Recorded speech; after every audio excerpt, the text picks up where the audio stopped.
This channel does not promote any violent, harmful, or illegal activities. All content provided by this channel is meant for an educational purpose only. ঠিক এই পরিস্থিতিতে দাঁড়িয়ে তসলিমা নাসরিন কয়েকটা video share করেছেন এবং সেখানে তিনি তীব্র নিন্দা করছেন যেভাবে বাংলাদেশে হিন্দুদের বাড়ি পুড়িয়ে দেওয়া হচ্ছে, যেমন বণিকপাড়ায়। সে নিয়ে কথা বলবো। আমার সঙ্গে রয়েছেন আমার সহকর্মী সিজার। এই মুহূর্তে দাঁড়িয়ে তসলিমা নাসরিনের এই পোস্ট কতটা গুরুত্বপূর্ণ, যিনি নিজেই নিজের দেশ থেকে বিতাড়িত? দেখো, অত্যন্ত তাৎপর্যপূর্ণ, কারণ ইউনূস সরকার ক্ষমতায় আসা থেকেই আমরা কিন্তু দেখেছি বাংলাদেশের এই লেখিকা তিনি কিন্তু এই মৌলবাদের বিরুদ্ধে কথা বলে গেছেন এবং এই মৌলবাদের কারণেই তাকে দেশ ছাড়তে হয়েছিল এবং কলকাতা থেকেও তাকে দিল্লিতে শিফট করতে হয়েছিল এই মৌলবাদের চাপেই। এবং সেই জায়গায় দাঁড়িয়ে আমরা দেখতে পাচ্ছি বাংলাদেশের বুকে পরপর যখন ইউনূস সরকার কোথাও দীপু দাসের ঘটনা তদন্তের কথা বলছেন, তাদের অভিযুক্তদের ধরা হয়েছে বলে দাবি করছেন, অর্থাৎ আন্তর্জাতিক মহলে কোথাও প্রমাণ করবার চেষ্টা করছেন যে বাংলাদেশের সংখ্যালঘুরা সুরক্ষিত, একটা বিচ্ছিন্ন ঘটনা দীপু দাসের ঘটনা। সেখানে কিন্তু ব্যাক এন্ডে দেখা যাচ্ছে চট্টগ্রামে পরপর সংখ্যালঘুদের বাড়িতে আগুন ধরানোর ঘটনা ঘটছে, তাদের ওপর নিপীড়ন চালানো হচ্ছে। খালি বণিকপাড়া না, এর আগে আমরা দেখলাম গতকাল ভোর রাতে রাউজানেও হিন্দুদের বাড়িতে আগুন ধরানো হয়েছে। খালি হিন্দু নয়, হিন্দু বৌদ্ধ, চট্টগ্রামে প্রচুর পরিমাণে বৌদ্ধ মানুষ হয়েছেন, সংখ্যালঘু মানুষ। সেই জায়গায় তাদের বাড়িতে যেভাবে নিপীড়ন চালানো হচ্ছে, আগুন জ্বালিয়ে দেওয়া হচ্ছে এবং কার্যত হুমকি দেওয়া হচ্ছে তারা যাতে দেশ ছেড়ে চলে যান। সেখানে দাঁড়িয়ে হয় ধরে নিতে হবে ইউনূস সরকারের কোনো সদিচ্ছা নেই সংখ্যালঘুদের রক্ষা করবার জন্য, নয়তো ধরে নিতে হবে ইউনূস সরকারের প্রশাসনের বাকি অংশ বা দেশের আইন শৃঙ্খলার ওপর কোনো ধরনের নিয়ন্ত্রণ নেই। একদম। আমাদের চিফ রিপোর্টার সিজার এই কথা বলছিলেন এবং সুন্দরভাবে ব্যাখ্যা করলেন বিষয়টা। আমার সঙ্গে রয়েছে প্রাক্তন এনএসজি কর্তা দীপাঞ্জন দা।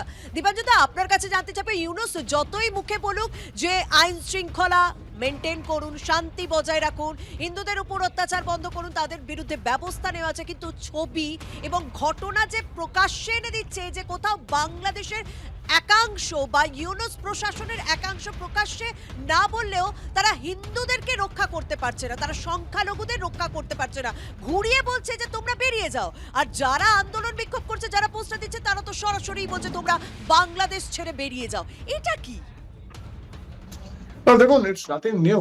আপনার শুধু এখন বলছে ইউনূস, কিন্তু আমি ব্যক্তিগতভাবে অন্তত গত বছর অগাস্ট মাসে যখন সেই তথাকথিত বিপ্লব হয়েছিল, তখনই আমি একটা কথা বলেছিলাম যে ইউনূস যখন এই অন্তর্বর্তী পরিষদের বা পর্ষদের মুখ্য হয়ে বসেন, যে ইউনূস কিন্তু ওই অন্তর্বর্তী উপদেষ্টা পরিষদের চেয়ারে বসছেন, উনি বাঘের পিঠে সওয়ারি হচ্ছেন এবং এই বাঘের পিঠে একবার সওয়ারি হয়ে গেলে তার থেকে নামা অসম্ভব। হয় বসে থাকতে হবে অনন্তকাল এবং চরম বিপদের সামনে হতে হবে, কারণ বাঘের পিঠ থেকে নামতে গেলে বাঘ খেয়ে ফেলবে। এটা আমি গত বছর থেকে বলেছি এবং এটা এখনই দেখা যাচ্ছে। ইউনূস তার ইচ্ছা আছে কি নেই সেটা অবান্তর, কিন্তু ইউনূসের সে ক্ষমতা নেই, কারণ এখন এটা পুরোপুরি বাংলাদেশের প্রশাসন, বাংলাদেশের আইন শৃঙ্খলা যদি কিছু থাকে সবটা নিয়ন্ত্রণ নিয়েছে এই মৌলবাদী, ইসলামিক মৌলবাদী শক্তিগুলো, জিহাদিগুলো। এর পেছনে দীপাঞ্জন দা, শুভজিৎ রয়েছে স্টুডিও থেকে। শুভজিতের আপনার কাছে কিছু প্রশ্ন রয়েছে। দীপাঞ্জন দা, শুভজিৎ রয়েছে। দীপাঞ্জন দা, ইতিহাস বলে সেটা 1947 হতে পারে বা 1971 হতে পারে, ওপার বাংলায় যখন হিন্দু নিধন হয় তখন শরণার্থীর একটা চাপ এপার বাংলা বা এই দেশে পড়ে। কিন্তু 47-এর ভারত, 71-এর ভারত, 47-এর পরিস্থিতি, 71-এর পরিস্থিতি আলাদা। 2025-এ 26-এ পা রাখতে চলেছি। ভারতের তরফ থেকে কি মনে হয়, আপনার কি অনুমান যে কঠোর পদক্ষেপটা কবে নেওয়া হতে পারে, কি নেওয়া হতে পারে? দেখুন, এটা নিঃসন্দেহে পররাষ্ট্রনীতির ব্যাপার, কিন্তু সেটা আমার পক্ষে বলাটা মুশকিল। কিন্তু যতটুকু বোঝা যাচ্ছে ভারত সরকারের পররাষ্ট্রনীতি, বিদেশ নীতি এবং মোডাস অপারেন্ডি দেখে যে ভারত সরকার খুব বেশি দিন বসে থাকবে না, কারণ ভারত এখন আর ওই পরিস্থিতিতে নেই যেটা 71 সালে ছিল, যে আমাদের প্রধানমন্ত্রীকে দরজায় দরজায় ভিক্ষা চাইতে হয়েছিল, রাশিয়া না সঙ্গে থাকলে আমরা বিপদে পড়তাম।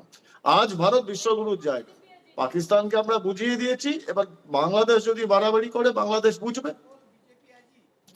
সঙ্গে থাকুন।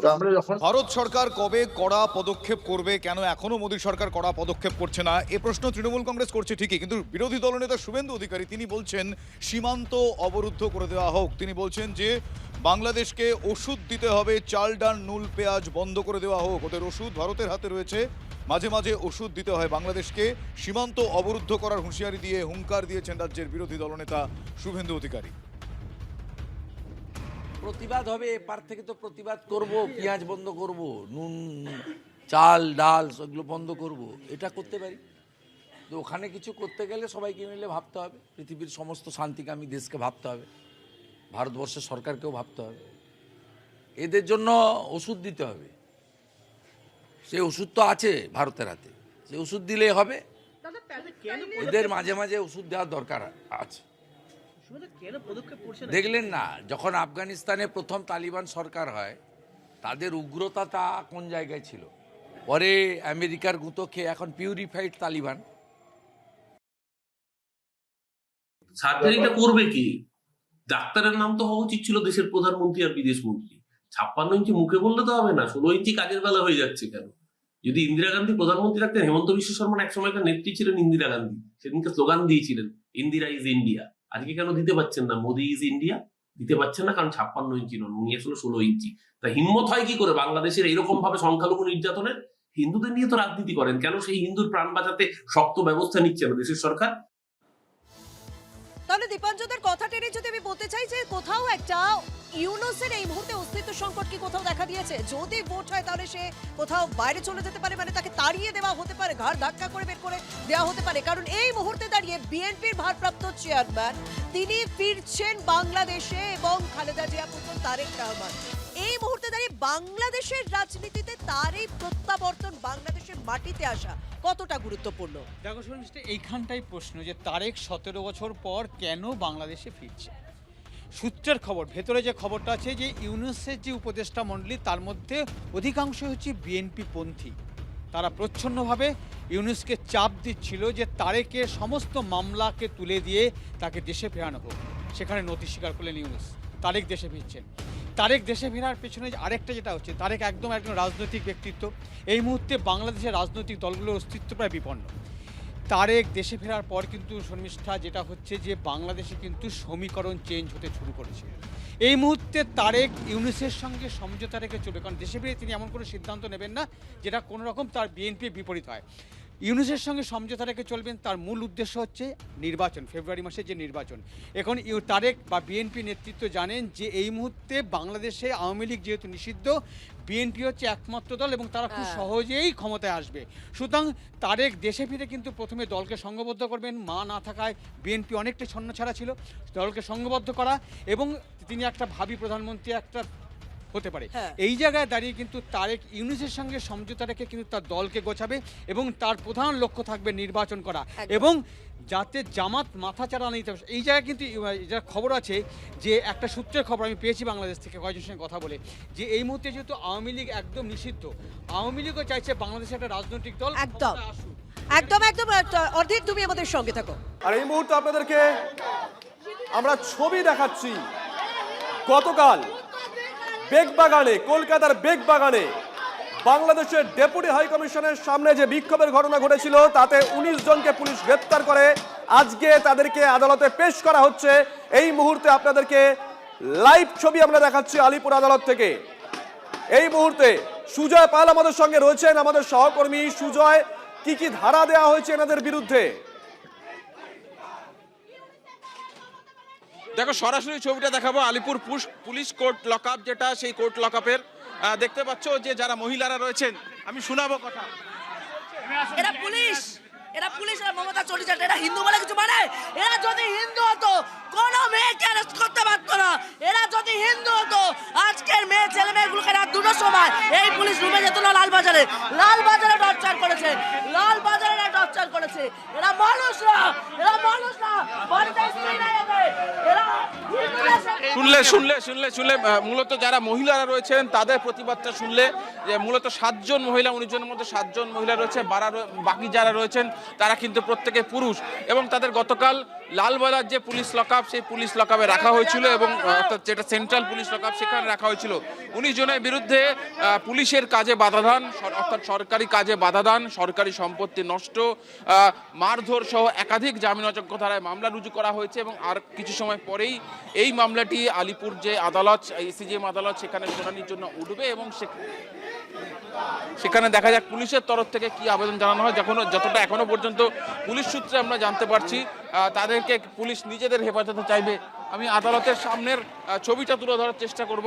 আমার সহকর্মী সূর্যেন্দু রয়েছে, দেখতে পাবে যে এখানে আরো সংগঠনের তরফ থেকে আরো অনেকে এসেছেন। একটু কথা বলার চেষ্টা করব। আপনারা রয়েছেন, আপনারা কি যারা গ্রেপ্তার হয়েছে তাদের পক্ষে তাদের সমর্থন দিতে এসেছেন? ইয়েস, কালকে আমরা ছিলাম উপস্থিত প্রোগ্রামে, আমাদেরকে লাঠিচার্জ করেছে, আমাদের কিছু লোককে তুলে নিয়ে এসছে কনকন কুমার গুড়ি। এনারা এত নির্লজ্জ, কলকাতা পুলিশ এত নির্লজ্জতার সঙ্গে কালকে কাজ করেছে, গেরুয়াধারী সন্ন্যাসীকে পর্যন্ত ছাড়েনি, রাস্তায় ফেলে পিটিয়েছে, মহিলা বাচ্চা নির্বিশেষে অ্যারেস্ট করেছে, নন ভেলেবল সেকশনে ধারা দিয়েছে। এই নির্লজ্জ যেটা পুলিশ, এই মমতা এইখানের মমতা ব্যানার্জি আর ওই পাড়ার ইউনিস একই। আপনারা গতকাল দীপু দাসের যে হত্যা তার প্রতিবাদ করেছিলেন, আওয়াজ তুলেছিলেন, সেখানে কি কোনো হিংসা ছড়ানো হয়েছিল? আমাদের হিন্দু জাগরণ মঞ্চের পক্ষ থেকে আমরা শান্তপ্রিয়ভাবে দীপু দাসের প্রতিবাদ আমরা জানাচ্ছিলাম। আমাদের এক হিন্দু ভাই, আমাদের রক্তের রক্ত, বাংলাদেশে তার ওই নিষ্ঠুরভাবে তাকে পুড়িয়ে মেরেছে, তার প্রতিবাদে আমরা শান্তপ্রিয়ভাবে আমরা একটা প্রতিবাদ সভা করছিলাম। অবশ্যই নজর থাকবে আমাদের এই খবরের দিকে। সুজয়, নজর রাখো।